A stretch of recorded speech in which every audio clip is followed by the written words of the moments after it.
ನಮಸ್ಕಾರ ನನ್ನ ಪ್ರಿಯ ವೀಕ್ಷಕರೇ, ನಮ್ಮ ಲಕ್ಷ ಚಾನಲ್ಗೆ ಸ್ವಾಗತ. ವೀಕ್ಷಕರೇ, ನಾನು ಸ್ವಲ್ಪ ದಿವಸ ಸರಿಯಾಗಿ ವೀಡಿಯೋಗಳು ಕೂಡ ಮಾಡ್ತಾಯಿಲ್ಲ. ಅದಕ್ಕೆ ಕಾರಣ ಕೂಡ ಇದೆ.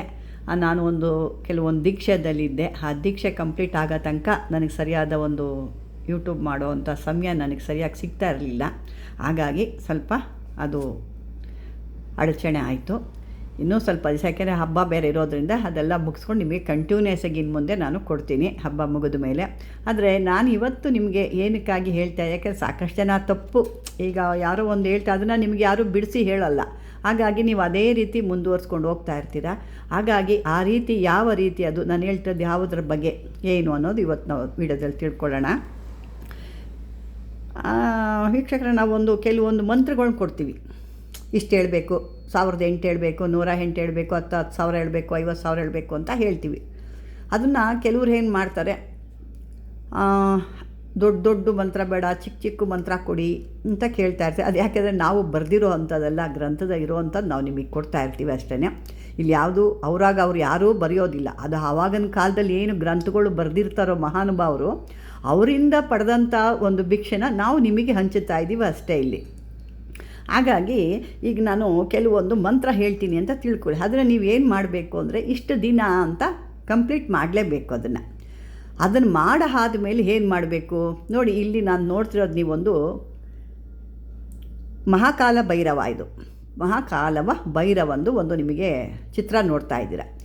ಈ ಎಲ್ಲ ವಿಷಯಕ್ಕೂ ನಾನು ಸ್ವಲ್ಪ ಹೇಳ್ತೀನಿ, ಯಾಕೆಂದರೆ ಇವತ್ತು ಪೂರ್ತಿ ಹೇಳೋಕ್ಕಾಗಲ್ಲ. ನಾನು ಮುಂದೆ ಸ್ವಲ್ಪ ನಿಮಗೆ ಪ್ರತಿಯೊಂದು ಬಿಡಿಸಿ ನಾನು ಹೇಳ್ತೀನಿ. ಈಗ ಮೊದಲು ಹೆಜ್ಜೆ ಹೇಗೆ ಇಡಬೇಕು ಅನ್ನೋದು ಮೊದಲನೇ ಹೆಜ್ಜೆ ತೊಗೊಳ್ಳೋಣ. ಈಗ ಮೊದಲನೇ ಹೆಜ್ಜೆ ಏನಪ್ಪ ಅಂದರೆ ದೇವಸ್ಥಾನಗಳ ಅವ್ರ ಬಗ್ಗೆ ನಾನು ಹೇಳ್ತೀನಿ.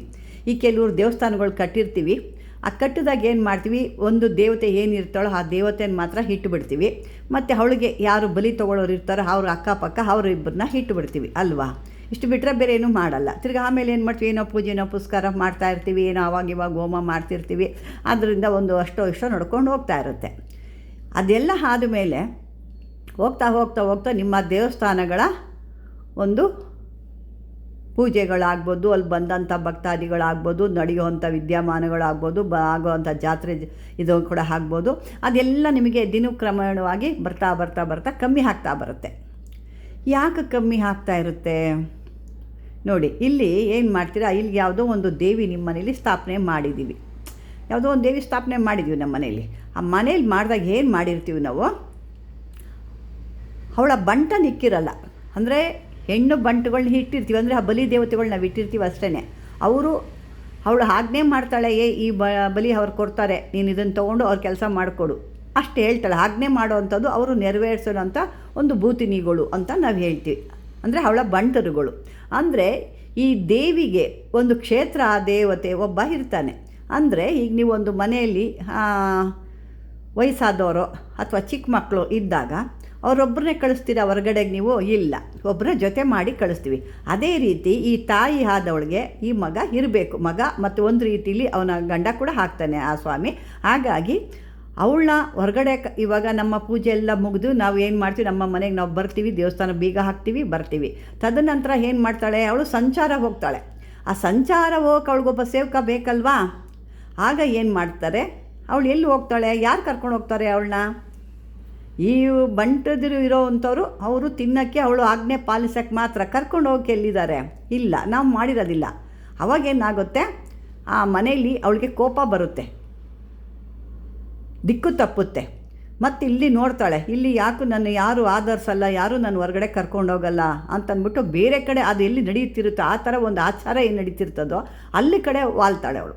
ಆವಾಗ ಏನಾಗುತ್ತೆ, ಈ ದೇವಸ್ಥಾನ ಮಂಕಾಗುತ್ತೆ, ಜನ ಸಂದಣೆ ಕಮ್ಮಿ ಆಗುತ್ತೆ, ಪೂಜೆ ಇಲ್ಲ, ವ್ಯವಹಾರ ಇಲ್ಲ, ಜಾತ್ರೆ ಇಲ್ಲ, ಏನೂ ಇಲ್ದಂಗೆ ಆಗೋಗುತ್ತೆ. ಹಾಗಾಗಿ ನಾವು ಏನು ಮಾಡಬೇಕು, ಅಲ್ಲಿ ಕ್ಷೇತ್ರ ಪಾಲಕ ಅಂತ ಒಬ್ಬ ಭೈರವನಿಡಬೇಕು.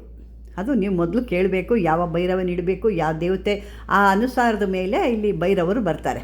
ಅಷ್ಟ ಭೈರವರು ಬರ್ತಾರೆ, ಇನ್ನೂ ಬೇರೆ ಬೇರೆ ಸಿದ್ಧಿ ಭೈರವರು ಬರ್ತಾರೆ. ನಿಮಗೆ ಯಾವುದು ಬೇಕೋ ಆ ದೇವತೆಗೆ ಯಾವ ಒಂದು ಬರ್ತಾಳೋ ಅದನ್ನು ನೀವು ಅಲ್ಲಿ ಇಡಬೇಕಾಗುತ್ತೆ. ಅಲ್ಲಿ ಇಟ್ಟಾಗ ಅವನೇನು ಮಾಡ್ತಾನೆ, ಭೈರವ ಆ ದೇವಿನ ರಾತ್ರಿ ಹೊತ್ತಲ್ಲಿ ಸಂಚಾರಕ್ಕೆ ಕರ್ಕೊಂಡು ಹೋಗ್ತಾನೆ. ಅಂದರೆ ಈ ಸ್ವಾಮಿ ಮುಂದೆ ಹೋದಾಗ ಆ ತಾಯಿ ಗೆಜ್ಜೆಗಳ ಶಬ್ದ ಮಾಡಿಕೊಂಡು ಗಲ್ ಗಲ್ ಗಲ್ ಗಲ್ ಅಂದ್ಕೊಂಡು ಆ ದೇವಿ ಅವನಿಂದೆ ಹೋಗ್ತಾಳೆ. ಅವಾಗ ಅವಳಿಗೆ ಸಂಚಾರ ಮಾಡ್ಕೊಂಡು ಬಂದಮೇಲೆ ಅವಳಿಗೊಂದು ಮನಸ್ಸು ನಿರಾಳ ಆಗುತ್ತೆ. ಈಗ ನೋಡಿ, ನಾವು ಒಂದು ಸ್ವಲ್ಪ ದೇಹ ಆಲಸ್ಯ ಆಯಿತು ಅಂದರೆ ಏನು ಮಾಡ್ತೀವಿ? ಊಟ ಜಾಸ್ತಿ ಅಂದರೆ ಏನು ಮಾಡ್ತೀವಿ? ವಾಕ್ ಮಾಡ್ತೀವಿ. ಅವಾಗ ಏನಾಗುತ್ತೆ, ಆ ಫ್ರೆಶ್ ಆದ ಗಾಳಿ ಕುಡಿದಾಗ ನಮಗೆ ಒಂದು ರೀತಿ ಒಂದು ಫ್ರೆಶ್ ಅಪ್ ಬರುತ್ತೆ. ಅಂದರೆ ಒಂದು ಹೊರಗಡೆ ಹೋಗಿ ಬಂದಮೇಲೆ ಏನೋ ಒಂದು ನೆಮ್ಮದಿ, ಒಂದು ಮನಸ್ಸಿಗೆ ಒಂದು ಹಾಯ್ ಅನಿಸುತ್ತೆ. ಹಾಗೆ ಅವ್ರಿಗೂ ಕೂಡ ಹೊರಗಡೆ ಅವರ ಒಂದು ಗ್ರಾಮಗಳನ್ನ ಸುತ್ತಕೊಂಡು ಬಂದಾಗ ಅವ್ರಿಗೊಂಥರ ಅಲ್ಲಿ ಒಂದು ಖುಷಿ ಆಗುತ್ತೆ.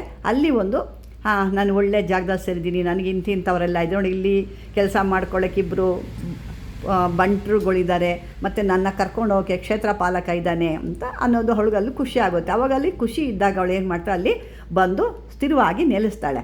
ಮತ್ತು ಇಲ್ಲಿ ಭೈರವರು ಅಂತ ಬಂದಾಗ ಆ ಭೈರವರು ಬರೀ ಆ ಯಮ್ಮನ ಕಾವಲಿಗಾಗೆ ಅಲ್ಲ. ಮೊದಲು ನಾವೇನಾದರೂ ಕೆಲಸ ಬೇಕು ಅಂದರೆ ಮೊದಲು ನಾವು ಪ್ರಥಮ ನಾಯಕ ಗಣೇಶ ಅಂತ ಏನು ಹೇಳ್ತೀವೋ ಅದೇ ರೀತಿ ಇಲ್ಲಿ ಕೂಡ ಮೊದಲು ಅಪ್ಲಿಕೇಶನ್ ನಾವು ಭೈರವರಿಗೆ ಹಾಕಬೇಕು.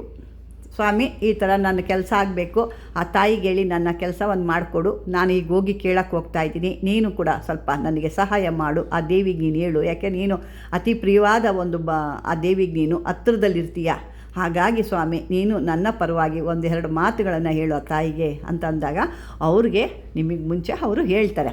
ಈ ಕೆಲವು ಕಡೆ ನೋಡಿರಬೇಕು, ಶಿವನ ದೇವಸ್ಥಾನಕ್ಕೆ ಹೋದಾಗ ನಂದಿ ಕಿವಿಲಿ ಕೆಲವೊಂದು ನಮಗಿಷ್ಟವಾದಂಥದ್ದು, ನಮಗೆ ಬೇಕಾದಂಥ ಮೊದಲು ನಂದಿ ಕಿವಿಲಿ ಹೇಳಿ ತದನಂತರನೇ ಶಿವನ ಒಂದು ದರ್ಶನ ಮಾಡ್ತೀವಿ. ಅದೇ ರೀತಿ ಮೊದಲು ಇಲ್ಲಿ ಭೈರವರ ಒಂದು ಆಗಬೇಕು, ಅದು ಒಂದು ಆಯಿತು. ಮತ್ತು ಇನ್ನೂ ಒಂದು ಏನಪ್ಪ ಅಂತಂದರೆ, ಕೆಲವ್ರು ಏನು ಮಾಡ್ತೀರಾ, ಈಗ ನಾನು ಸಾಧನೆ ಮಾಡ್ತಾಯಿದ್ದೆ ಅಂತ ಹೇಳಿದೆ, ಅದೇ ನಾನು ಸಾಧನೆ ಮಾಡ್ತಾಯಿದ್ದು ಕೆಲವೊಂದು ನನ್ನ ಒಂದು